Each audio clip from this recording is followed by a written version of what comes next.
In this holiday episode of Net Lease TV, we have an all-star net lease agent developer panel, and we're discussing the net lease market. Included in the panel is Chris Alihemmat, Evan Lyons, Encore, George Pino, CBI, Jack Kassin, TD, Jessie Limon, Marcus and Millichap, Keith Sturm, Upland Real Estate, Ross Hillesheim, 1850 Properties, and I'm your moderator, Chris Marabella, Marabella Commercial Finance, Net Lease TV.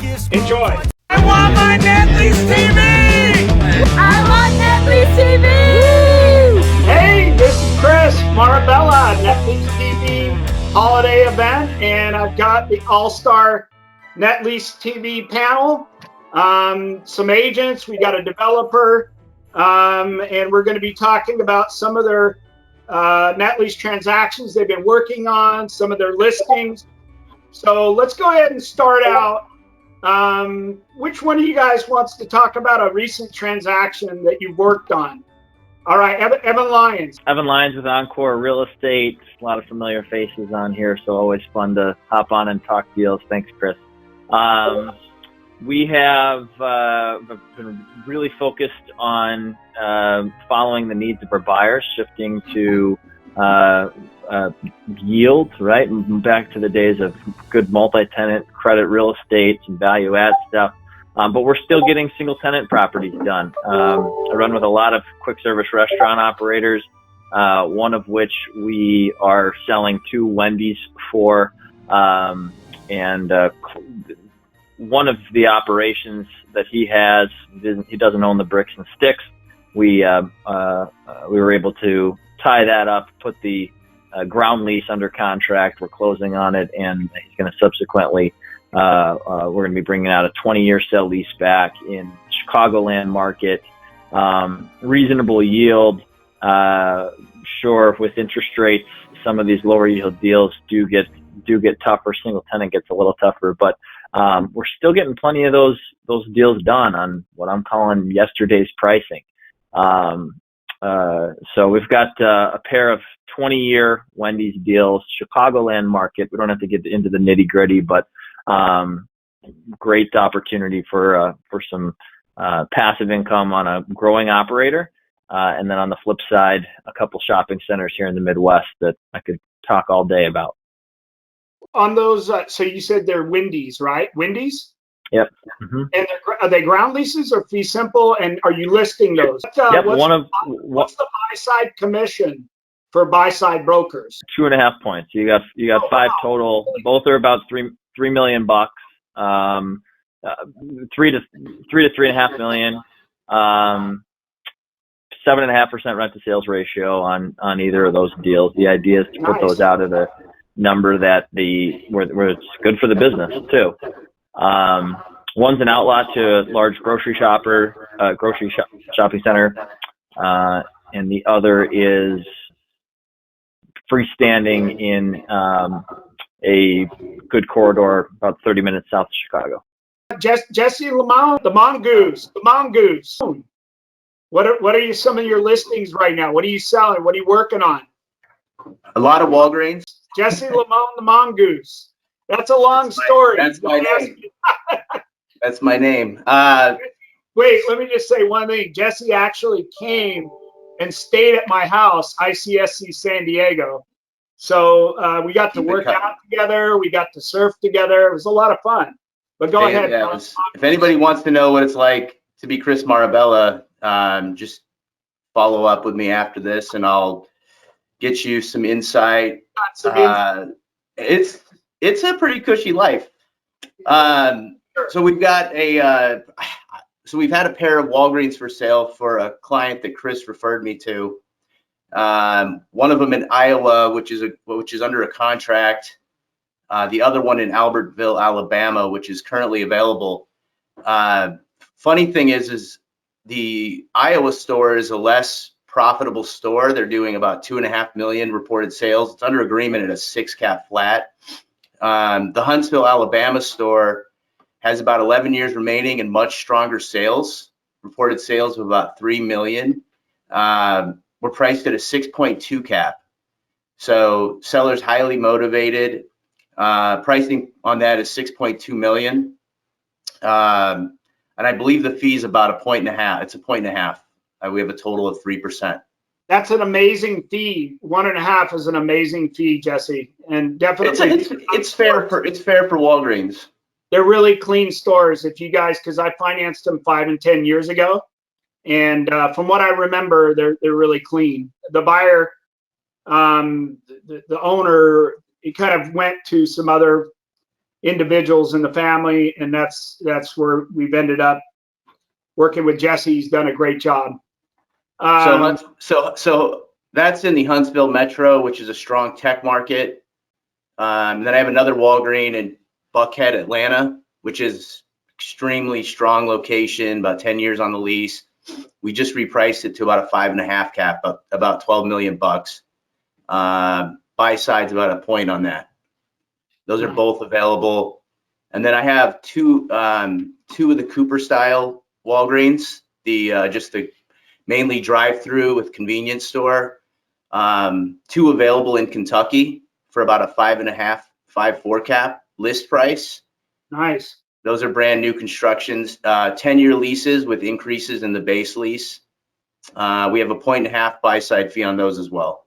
So those are just to spotlight 4 or 5 of my current listings, anywhere from $1.7 million to about $12 million bucks. Awesome.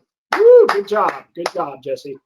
Okay, just to transition, we'll go to Keith Sturm and then Ross. I want Ross to talk about the 7-Eleven we just financed with Ross, the beautiful development that Ross did on the 7-Eleven. Keith Sturm, tell us about your Walgreens deal. I saw that through an email, right? You got one you're selling at this time. I'm Keith Sturm, Upland Real Estate Group, coming to you from downtown Minneapolis. Thank you, Chris. I love the hat. I love the beautiful. Yeah, thanks. We are in a complete blizzard downtown Minneapolis now, and we're looking forward to the Cup soccer match, which I think is starting in like an hour. So there's kind of an update where we are. Wanted to tell you about our Walgreens in Fergus Falls, Minnesota, which is very similar to the other ones that we've heard.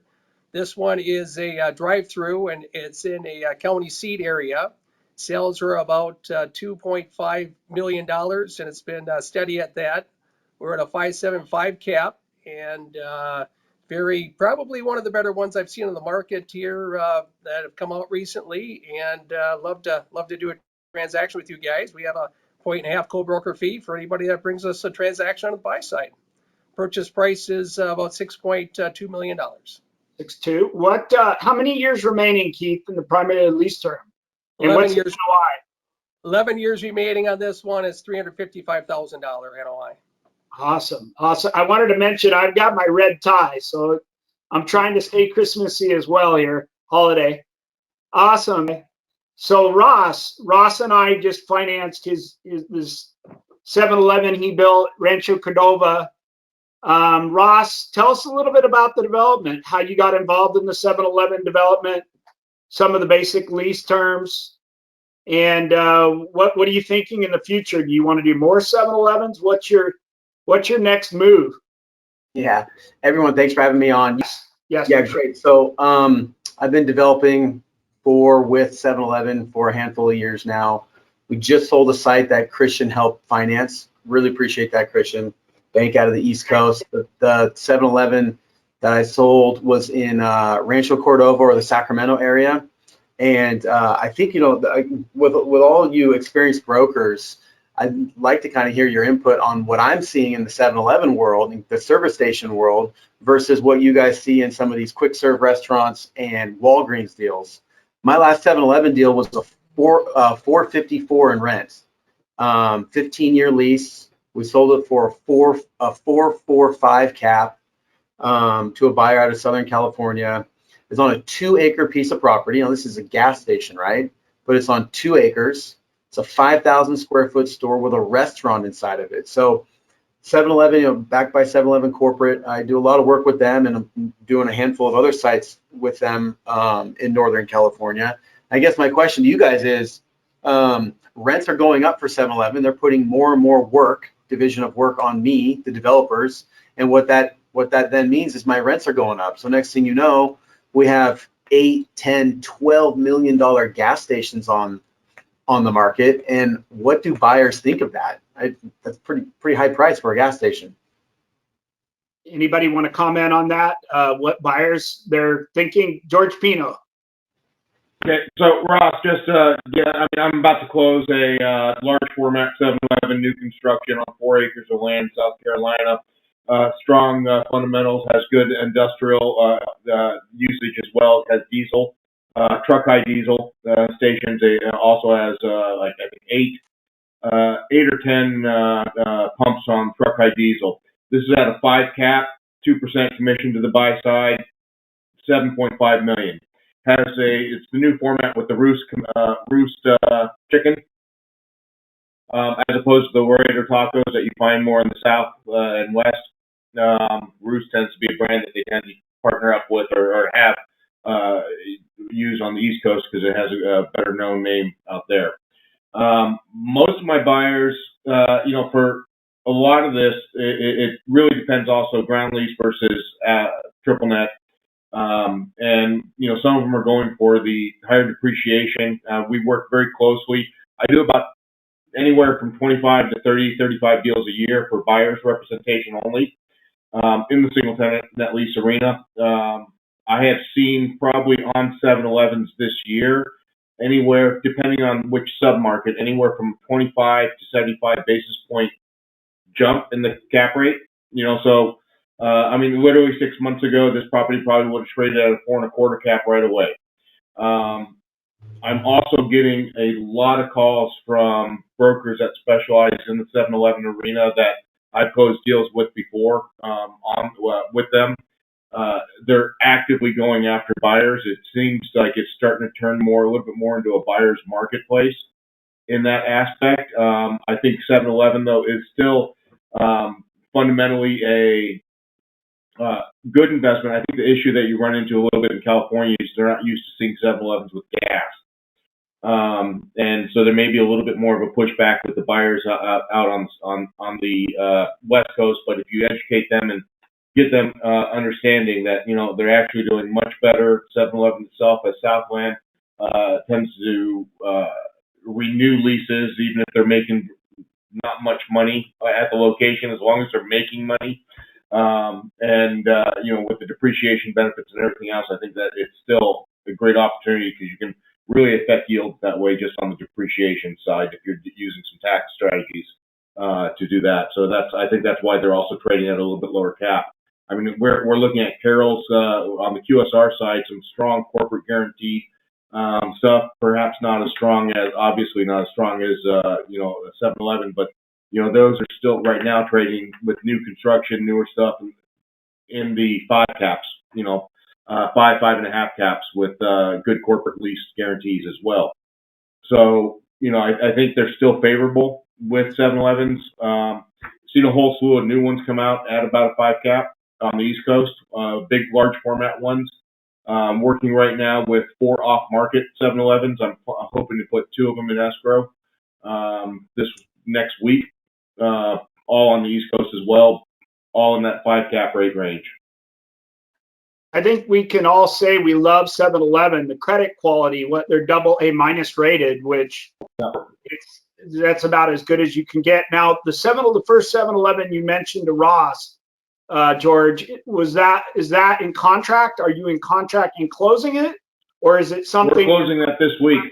I got loan docs. The loan docs just came in. We're trying to coordinate signing. Okay, cool. So you're closing it. It's a done deal almost. Yeah.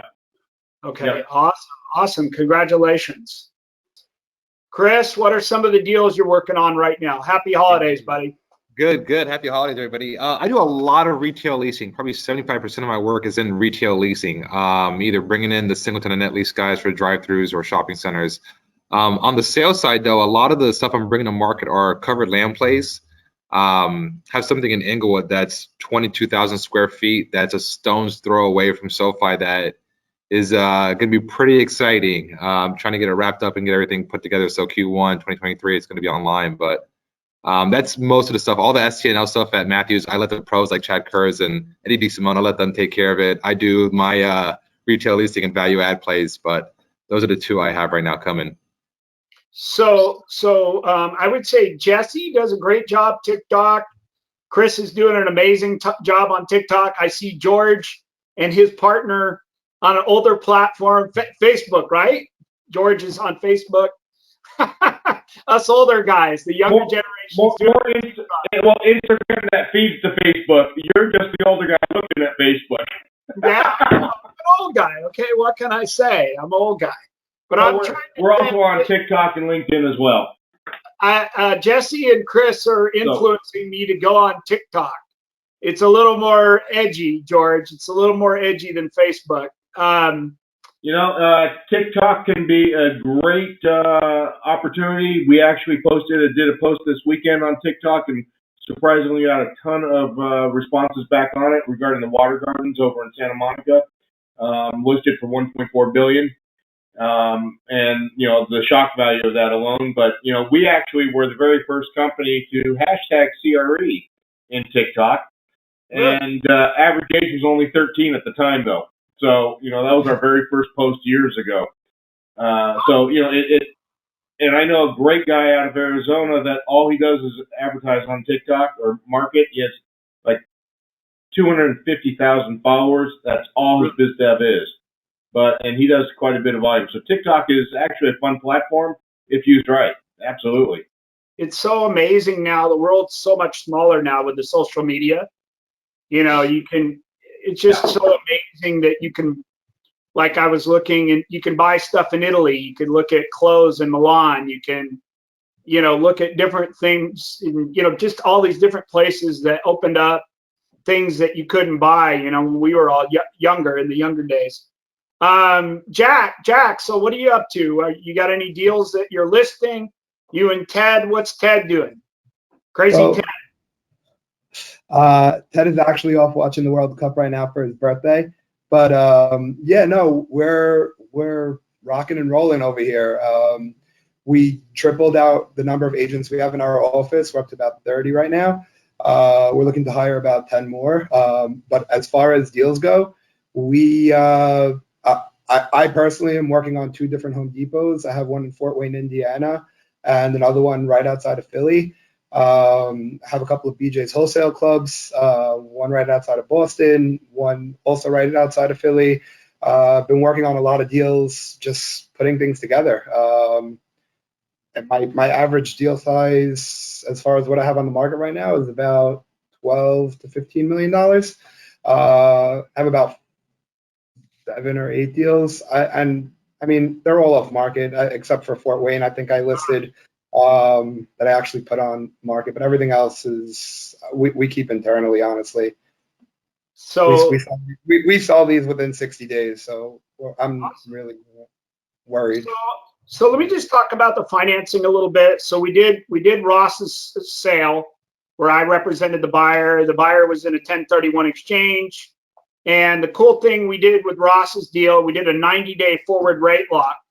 That was really important. I locked this guy 4 5/8 on a 5-year fixed with a 30-year AM, $6 million. Ross did an amazing job getting the development done. We had to really crunch to get that, but he was working day in, day out. And we got that deal closed. How long? About 2 weeks ago, right, Ross? Man, I can tell you the time, Christian, because I remember when the email came Ross through. and I literally had, so at 1 o'clock, something came up, something hadn't been paid. And the lender said, if we don't close by 5 p.m., the deal's off, because they had wired to escrow the $6 million. They're like, we're going to send you our wiring instructions, send the money back, because the rate was amazing. We got this guy an amazing rate. Today, he would have been 5.5 to 6.25. So they're like, okay, wire the $6 million back. Ross ran down, got the contractor, paid them, called escrow title, and we closed. It was a nail biter. You guys all had nail biters, right? It was a nail biter. I was sweating my shirt. I was just perspiring, I'm like, this is not going to happen. But Ross pulled a rabbit out of a hat. But getting back, right now, 10-year notes at about 371, and we're at about a 140 to 220 spread. That puts you in at about 5 to 6.25, depending on the remaining primary lease term, credit quality, how strong the sponsor is, use of the property, a couple other things. One thing that we're really seeing that's kind of interesting is the 2-year note today is at 446. 10-year notes at 371. That's a 75 basis point inversion. We haven't been that inverted since the 1980s. So, you know, probably people are thinking there's still inflation, but what they're saying, they think the federal funds rate is going to go to like 5% early next year. And maybe the Fed will start to cut rates at some point in 2023 when these higher rates really start to bite, you know, down on the economy. That's what they're thinking. The other thing that's kind of interesting, if you notice the price of gas is going down. Have you guys filled up? I mean, here in California, we were at, you know, $6 to $7 a gallon. I think I filled up at $5. I think that could be Biden administration just made a deal with the Saudi crown prince regarding this Khashoggi murder. They're gonna let him off, and I think they made a deal to pump more oil, because you see oil was at 125 in March, then it hit 120 in June. We're back down to like $70 to $80 a barrel. So I think what's that? No, I was like 70, but there's also a new article out expecting it to go back up to 120 within the next month and a half. I know. You're gonna cry on our holiday party, man. We're gonna call you Grinch. I didn't mean to do that. You're the Grinch. We don't want any Grinches in this party here. Okay, well, all right, we'll see what happens. Disruption just causes opportunity, Christian. So the only other thing I was going to say, 10-year Treasury was at a high 430 in October. You know, like I just mentioned, we're down to, what did I just say, 370. So we've come down a good, you know, 40 to 65 basis points. So, you know, maybe where your deals weren't like you had a rope that was kind of loose, all of a sudden, it's going to get tight and you guys are going to get into equilibrium because these rates are dropping and everybody seems to bounce these cap rates up a little bit. The only other thing we got to watch, I guess they're going to have maybe possibly a strike, a railroad strike. So I don't know how that would affect the economy. They're saying that could be like $2 billion a day. The one thing that I just talked about on Net Lease TV for Black Friday, inventory to sales, that's going up. We've got a lot more inventory. So the supply chain is getting much more efficient. So that transitions me into the next question. Ross could answer this, and you guys. Are you seeing more ample product, new developments, new net lease developments coming to market with a supply chain, quicker deliveries, cities open, not as much triple P? So now contractors are able to get employees to come to the site. Cities are back, city councils. Are you seeing more supply of net lease than you did maybe in early 2021, late 2021, mid 2022? What are you guys seeing? Can anybody answer that? On my end, I have 3 construction jobs going on right now, and I serve as a county planning commissioner in my county. So yeah, we're back in business, whatever that means for the government in California.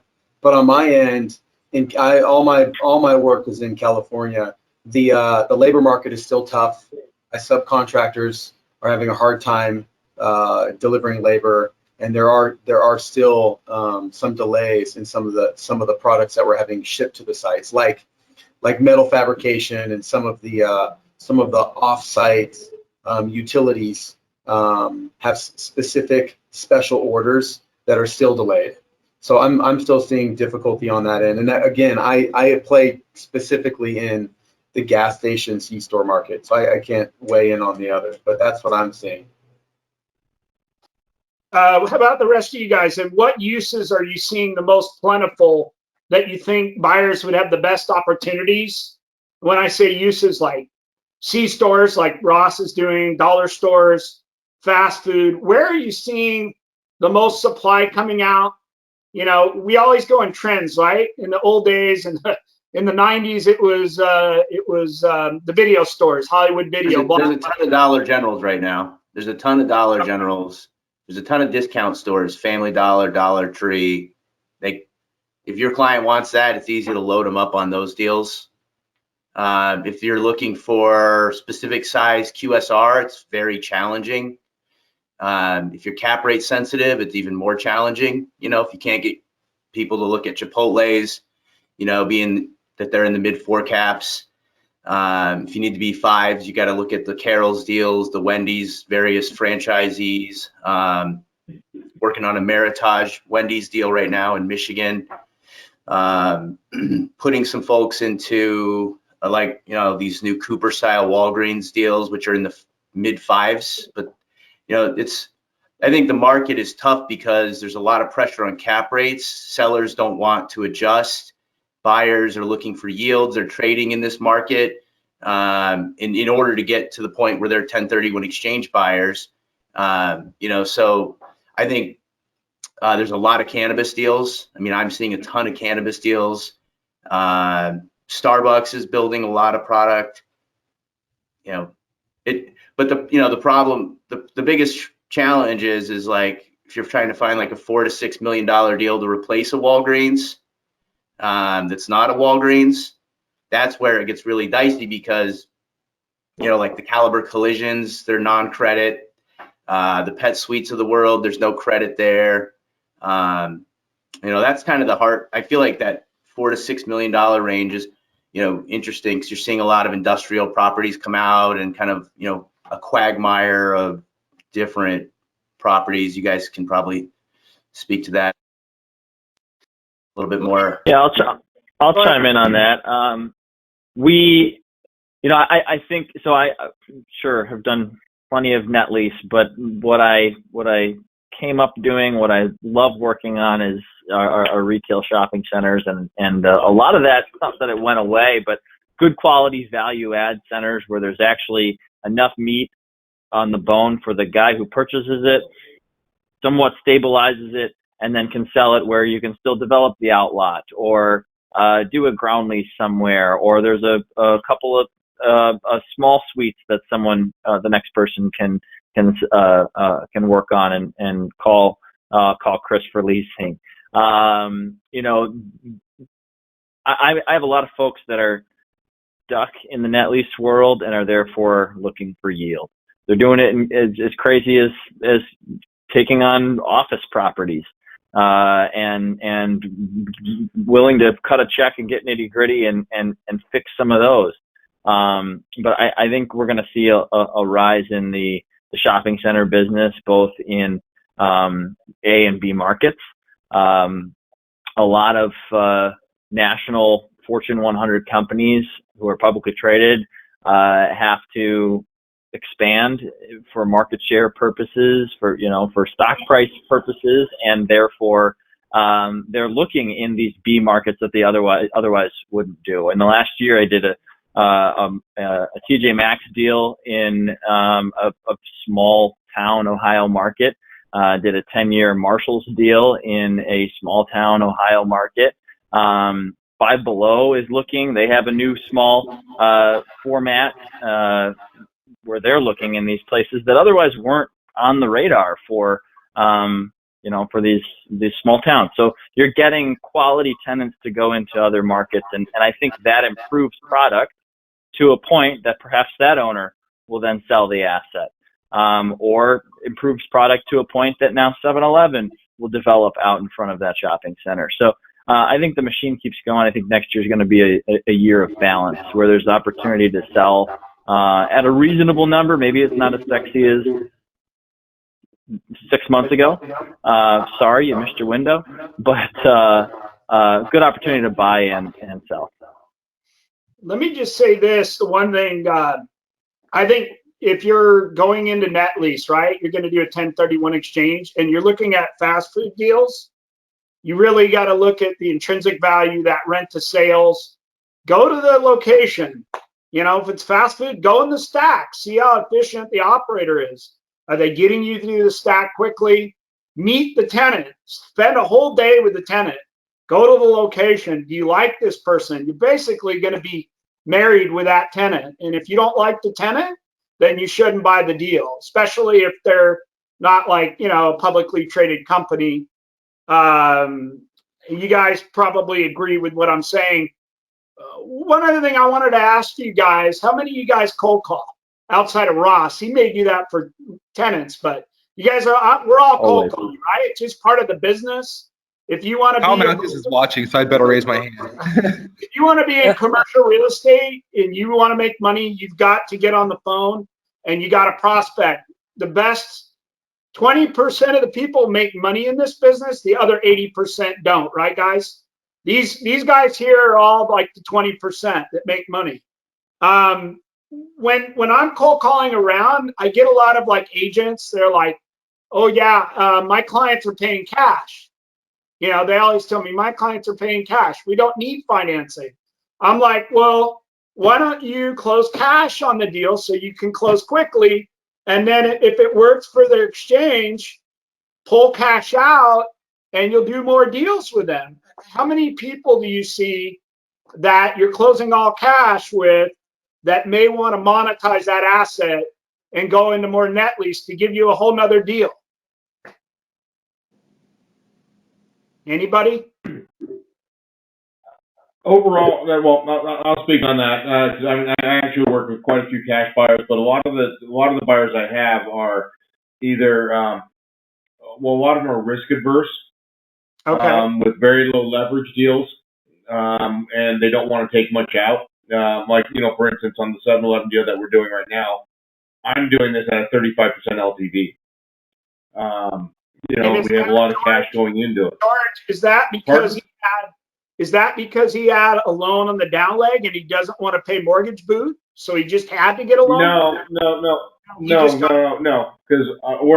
it's actually just more this particular investor's look or feel with, you know, the very low leverage. I've spoken to a couple others.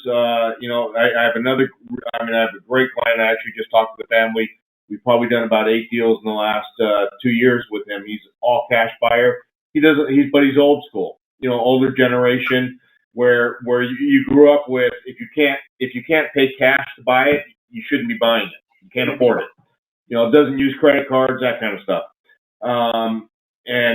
You know, for him, like, he doesn't take out any kind of cash, but we're always talking and looking at different methods with our clients to potentially either refinance out, take that cash and capital, and then add it into it, and we'll do yield analysis for them, as well as potential for, you know, you can easily increase basis in an exchange that way by paying cash if it's burnt down and then taking it out, and then purchasing another property using leverage with the cash that you just took out, and then double leveraging that. So I've done that myself for my own deals, but we've also worked with some clients on that as well. Awesome. Thanks, George. Keith?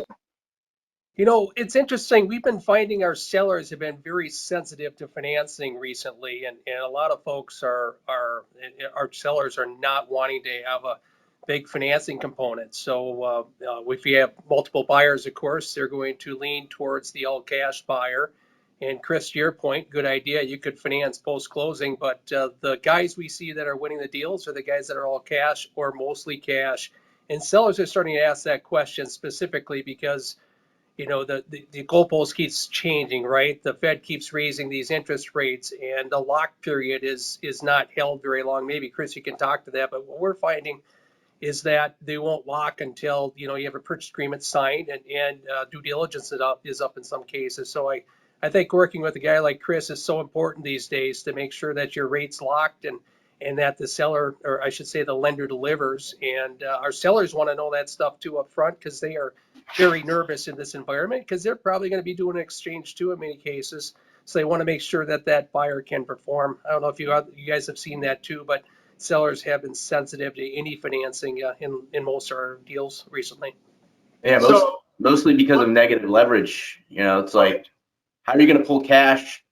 And Chris, maybe you can help me understand. The only reason why I would do it, right? I'm an exchange buyer. But let's say we buy a 4.5. Let's say we buy a 4.5 cap to 5 cap 7-Eleven, right? All cash, exchange is complete. Now, they want to buy more deals. We all want them to buy more deals. They've got an $8 or $9 million 7-Eleven. What's the play, Chris? They own it free and clear. So probably on something like that, it may not work unless it's real low leverage. Only time I would say, and it's kind of like the deal that we did with Ross. They were very low leverage, and I think they had debt on the down leg. So they had to get debt or they were going to pay mortgage boot. If the guy has to invest all his money in the deal for the exchange, then maybe he may have his daughter getting married. He's going to have to spend $300,000 on a wedding. Maybe he wants to send a child to college, send his kid to USC's $200 or $300. Maybe he's got a Ferrari that he likes. He wants to buy. He could do a bite-sized loan, maybe a $500,000. Maybe he wants to buy that house in Nevada and re-domicile in Nevada so he doesn't pay state tax, whatever. He can pull a little bit of money out. And yes, the loan constant is probably going to be higher than the cap rate. He probably has negative leverage.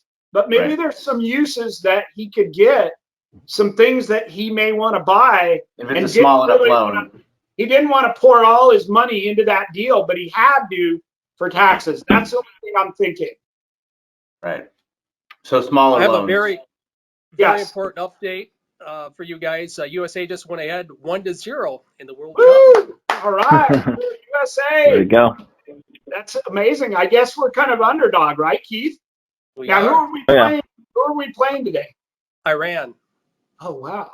In Iran, I guess Japan was doing really good. They didn't think is Japan still in or are they out now? I don't know. I think they tied. I'm not sure. I mean, all the underdogs this year seem to be doing really good from what I understand. My wife is a big soccer fan from Peru. I guess all my in-laws flew to the World Cup and they're watching it. So let me transition into this. I know like Keith and I, we were meeting at the Walgreens booth, right? Keith, 2000, coming out of the credit crunch, 11, 12, 13. In fact, I think we did an interview. I'll have to try to slice it in here. Our investment sales site is N as in Nancy, NNN, sales, SALES.com. You can reach me at the office at 612-376-4488 or email Keith@upland.com.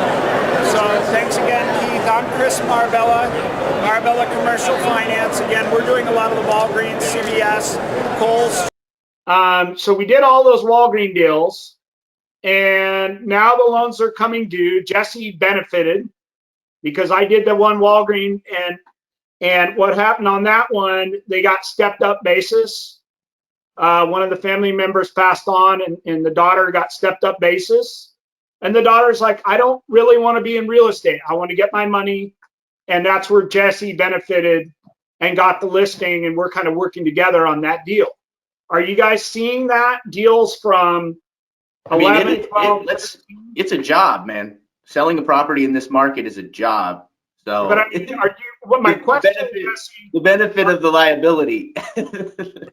Are you seeing more listing opportunities from these deals that were done 2011, 12, 13, where the loans are coming due, and the people are like, you know what, I don't really want to refi, I just want to move on? Yeah, I'll take that. I've had a couple right out of the gate where folks were not necessarily as proactive with their lenders as perhaps they should have been over the last year. They assumed, oh, I have this good lending relationship, so when my note is due in October of 2022, I'm going to call them up and I'm going to refinance. We've had lenders who have proactively said, you know what, we aren't refinancing this loan. And if we are, you've got to stroke a check for us to recapitalize. And it's forced some owners to have to make selling decisions that they otherwise wouldn't have done. So between that and a combination of prioritizing risk within the portfolio as we head into potentially recessionary time frame, it's a good time for people to look at the portfolio and think, okay, I love this property and I'll take that for 20 years, but I don't necessarily see myself owning this in 5 years. Now's a good time to consider the sale. And lenders are helping make some of those decisions. I'm bringing a 2-tenant Starbucks and Mattress Firm development that's out in front of a Amazon Fresh over in Illinois to market, and it's from exactly that scenario. Family with a good local lending relationship local to them in New York, but that lender said, you know what, we're not going to recap this loan, and here's a list of 3 other banks you can call to refinance. He's just not going to do it, and he's going to sell as a result. So plus, that combined with CMBS debt that folks otherwise wouldn't have sold certain assets because they had a massive yield maintenance penalty. That yield maintenance isn't necessarily as massive now, so some of those folks can get out of that debt. And I've also seen a flight to community or regional banks.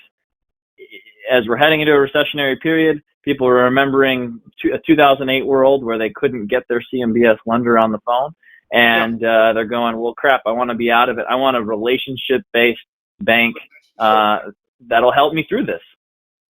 What we saw, Evan, is a lot of the buyers, they want, like we did CMBS loans. Like when Keith and I met at ICSC 10, 11, and 12, at that time, the only financing you could get on like a Walgreen deal was a CMBS loan. Sometimes you get buyers, they're just real headstrong. I need non-recourse above 50% loan to value, and I need like a 5, 7, 10-year IO deal. Then CMBS probably would be the direction I'd kind of say go. But what I'm finding, if we are refinancing these people that were in CMBS loans, they want to go with a no prepaid deal. So they can just like ride with it for a certain amount of time, get some income. But if a buyer comes along, bang, the buyer can go get whatever kind of loan they want. And this seller moves on. That's kind of my next question.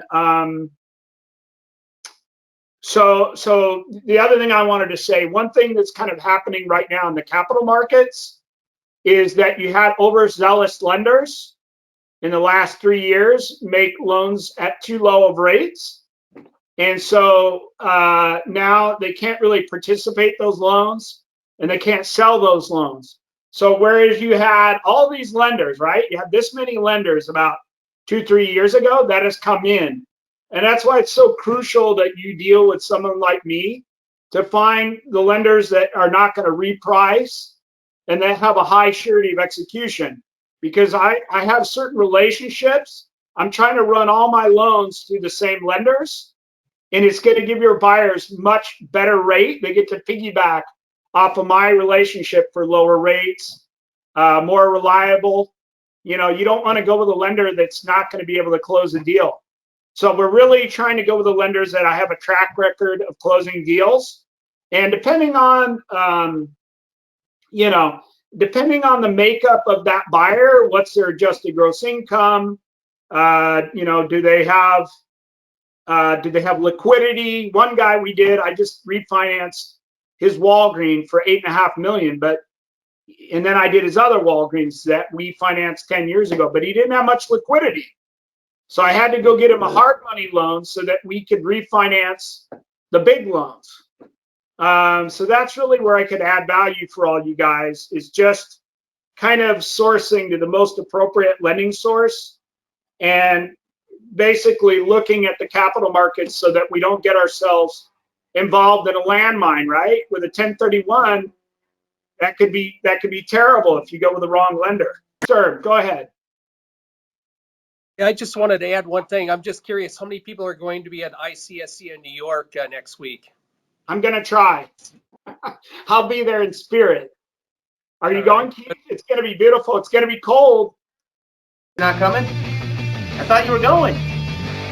I have some obligations that I got to deal with for my family. I'm going to try. I'm going to try my best to come. Are you going, Jessie? Yeah. Ross, are you going? No. Jack? Yeah, I'll be there. Jack's going to be there. George? No, not to New York.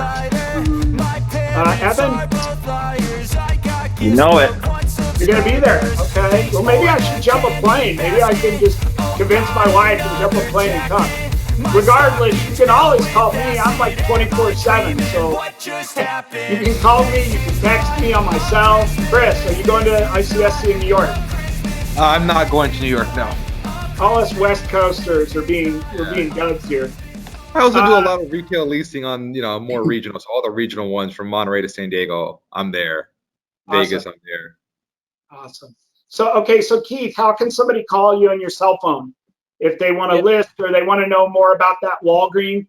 The Walgreens in Minnesota, right? Yep, we have 3 others for sale throughout the country. Indiana and New York are 2 of the other ones, and one in Illinois. And I can be reached at 612-376-4488, 612-376-4488. Jessie. Direct office line is 212-430-5291. And website, LimonNetLeaseGroup.com. Ross, if you get any tenants out there that want you to help them to expand and develop for them. Yeah, deal. Well, my so you can reach me at 831-392-6424, and my website is 1850properties.com. Awesome. Thank you, Ross. Thanks, Ross. It's great having you. Jack and Crazy Ted. Yeah. So one thing that I did forget to mention is we have launched the NNN estimate on netleaseworld.com, where we value multiple properties that have recently come on the market. I would highly suggest everybody take a look at it. It is an unbelievable website, and it really works very well as far as estimating the actual value based on over 100 different points. And you could reach me on my cell at 646-570-2420. Thank you so much, Jack. George Pino. I can easily be reached. Best number is 310-943-8536, and website cbicommercial.com. George, are you Charlie Bravo India. You still up there in Beverly Hills? No, Brentwood.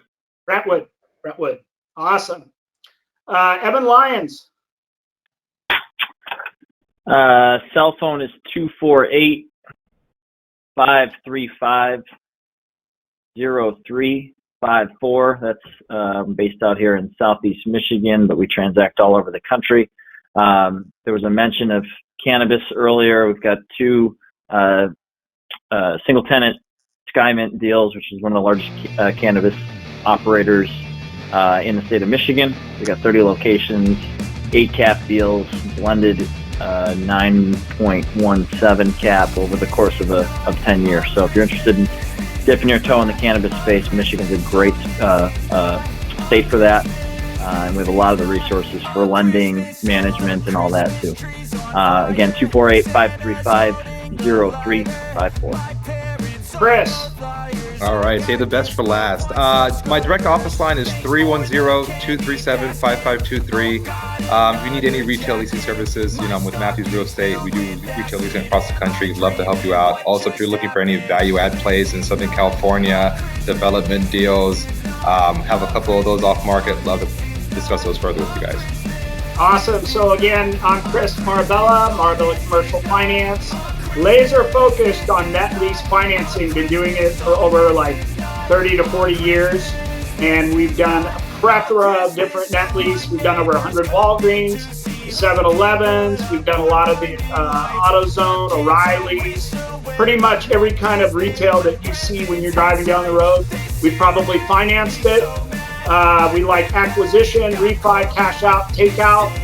For all you developers out there, you want to roll into permanent financing, call me. I'd love to do it. If you're in a 1031 exchange, if you want to pull cash out, you got a refi, you want to do a refi cash out, call me on my cell phone, 760-803-6464, 760-803-6464. I will be around during the holidays. So if you've got a deal, we're not going on any vacations. I'll work on your deal. We'll fast track it. If you need a loan during the holidays, call me. I'll be around. I can give you a quick underwriting. Thank you guys for being on Net Lease TV All-Star Holiday event. And hopefully we'll see you all soon. I may come to New York. It'd be awesome to see you guys. God bless you guys. Yesterday was a good buddy of mine's birthday, so I think we should all just wish George a happy 21st. Happy birthday. All right, guys. Yeah, and we should also, for gifts, we should be buying glasses for Chris. He said 21st birthday, obviously. What? Oh, Chris. So is it your birthday, George? Is it your birthday, George? Yesterday. Thank you, though. How old are you? 10. You must be a little bit younger than me. Old enough to have gone through 3 downturns. Okay, all right. Well, we'll give you and have done better during the downturn. So. Get your hands up, Limon. Come on. All right. Okay, cool. Okay. Hey. All right, guys. That's it for today. I want my Net Lease TV! I want Net Lease TV!